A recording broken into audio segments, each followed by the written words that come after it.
available.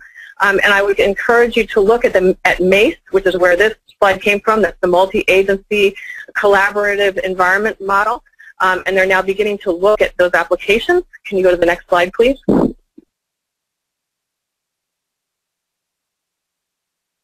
Okay. This slide is from the University of Maine. The website is located on the slide. And I would encourage you to look at what they've been doing with these integrated models, and what they allow is projections of cumulative damage from severe weather impacts.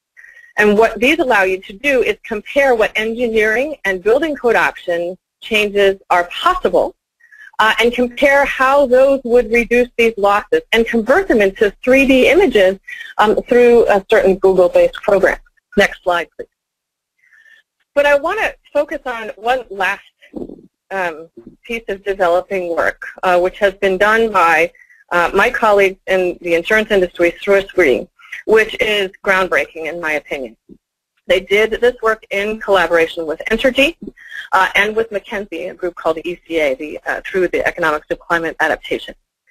And what they have done, although it's still in development and there are challenges to it, is they have managed to create a cost-benefit analytic graph which compares the relative value of particular investments over a capital investment period. And they've been able to project that into a one-page slide, which allows on a cumulative basis a cost comparison for the benefit of particular actions taken. So this particular slide is not translatable to any other region or for any other application in the region in which it was generated. But what it looked at was options for investment and resilience to natural resources and to energy resources in the Gulf Coast.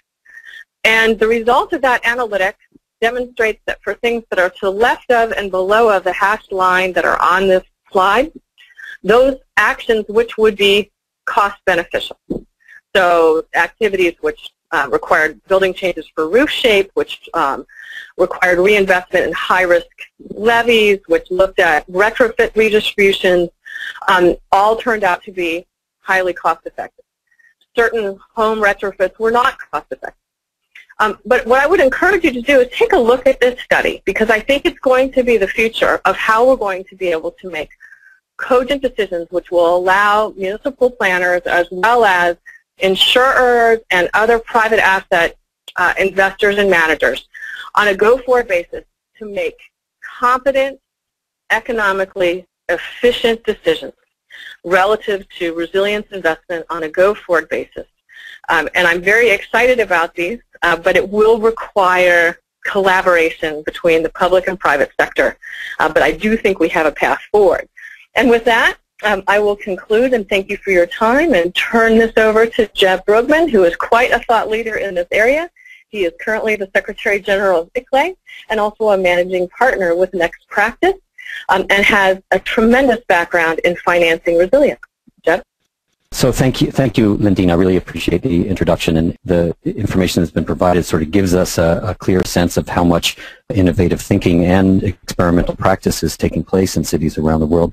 What I want to do is sort of summarize the challenge from the perspective of how municipalities might learn from very effective practices in urban redevelopment that we have scaled